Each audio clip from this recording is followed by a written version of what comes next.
भगवान शिव की पूजा में विभूति भस्म का अत्यधिक धार्मिक और आध्यात्मिक महत्व है। यह केवल शिव के शरीर पर धारण की जाने वाली भस्म का प्रतीक ही नहीं है, बल्कि इसे आध्यात्मिक शुद्धिकरण और आत्म साक्षात्कार का माध्यम माना जाता है। विभूति 3 प्रमुख प्रकार की होती है: लोकाजनित, वेदाजनित और शिवाजनित। लोकाजनित विभूति का अर्थ है कि यह लौकिक रूप से शुद्ध वस्त्र, भूमि या धातुओं से उत्पन्न होती है, जैसे तिल, लकड़ी और लोहे के पाले हुए धातु से निर्मित होती है। इसे लौकिक शुद्धता के लिए रखा जाता है ताकि धार्मिक क्रियाओं और धार्मिक स्थानों को शुद्ध रखा जा सके। लौकिक धातु और वस्त्रों का उपयोग पूजा पाठ के समय किया जाता है ताकि शुद्ध वातावरण तैयार हो सके और पूजा में किसी प्रकार का विक्षेप न आए। वेदाजनित विभूति का महत्व वैदिक कर्मकांडों में है। इसे वैदिक रीति रिवाजों का पालन करने वाले लोग उपयोग करते हैं, जो वैदिक मंत्रों और पूजा के बाद इसे धारण करते हैं। इसे धार्मिक अनुष्ठानों के समापन के बाद धारण करना एक परंपरा है ताकि आत्मा शुद्ध और पवित्र बनी रहे। मूर्ति के धारण किए गए शिव के विशेष मंत्रों का उच्चारण कर इस विभूति को जलाया जाता है, जो कि शुद्धि का प्रतीक होता है। शिवाजनित विभूति का संबंध भगवान शिव से है। शिव ने अपने गले में मरे हुए प्राणियों के अस्थियों को विभूति के रूप में धारण किया है, जो उनके त्याग, निस्वार्थता और अनंत ऊर्जा का प्रतीक है। शिव के विभूति धारण करने का अर्थ यह है कि इस संसार में हर वस्तु नश्वर है और अंत में सब कुछ पंचतत्वों में विलीन हो जाता है।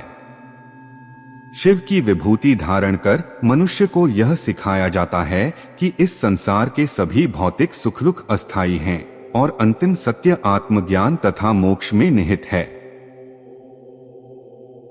पूजा अर्चना में विभूति का धारण करना व्यक्ति को शुद्धता, एकाग्रता और ध्यान की ओर प्रेरित करता है। जब विभूति को शरीर पर लगाया जाता है तो यह व्यक्ति को उसकी नश्वरता और आत्मा की शाश्वतता की याद दिलाती है।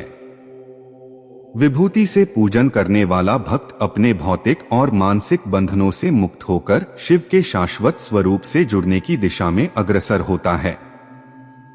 शिव पूजा में विभूति के साथ अन्य पवित्र सामग्रियों का भी विशेष महत्व है। बेल की लकड़ी से अग्नि प्रज्वलित करना, शमी, पीपल, पलाश, बड़, अमलताश और बेर की लकड़ियों से हवन करना धार्मिक अनुष्ठानों में शुद्धि का प्रतीक होता है। शिव जी के अंगों का हर एक भाग अलग अलग दिव्य वस्तुओं का प्रतीक माना जाता है, जो शिव की अनंत शक्ति और सर्वव्यापी स्वरूप का द्योतक है। उनके माथे पर लगाए गए त्रिपुंड भस्म का 3 धारियों वाला तिलक में ब्रह्मा, विष्णु और महेश के सार का धारण किया जाता है, जिससे यह सिद्ध होता है कि शिव समस्त ब्रह्मांड के आधार और समाहित करने वाले हैं। भगवान शिव की पूजा में केवल धार्मिक और आध्यात्मिक महत्व ही नहीं होता, बल्कि इसे शुद्धि और मोक्ष का मार्ग भी माना जाता है। जो व्यक्ति शिव की पूजा के समय विभूति धारण करता है, उसे जीवन की नश्वरता और आध्यात्मिकता का बोध होता है। पूजा के समय मौन, संयम और तप के साथ शिव के मंत्रों का जप करने से व्यक्ति की आत्मा जागृत होती है और उसे अद्वितीय आध्यात्मिक अनुभवों की प्राप्ति होती है। शिव भक्ति में सही अनुशासन और पूजा विधि का पालन करने वाला व्यक्ति शिव के ज्ञान और शक्ति को प्राप्त करता है। शिव की पूजा से मानसिक और भौतिक अशुद्धियों से मुक्ति मिलती है और जीवन में संतुलन और शांति का अनुभव होता है। ऐसा माना जाता है कि जो व्यक्ति शिव की सच्ची भक्ति में तल्लीन हो जाता है, वह सांसारिक बंधनों से मुक्त होकर मोक्ष की ओर अग्रसर होता है। शिव पूजा केवल धार्मिक कृत्य नहीं, बल्कि यह व्यक्ति के जीवन में आध्यात्मिक उत्थान और शुद्धि का मार्ग है। शिव के प्रति समर्पण, श्रद्धा और विभूति का धारण करने से व्यक्ति अपनी आत्मा के भीतर छिपे सत्य को पहचानने लगता है और संसार के मायाजाल से मुक्त हो जाता है।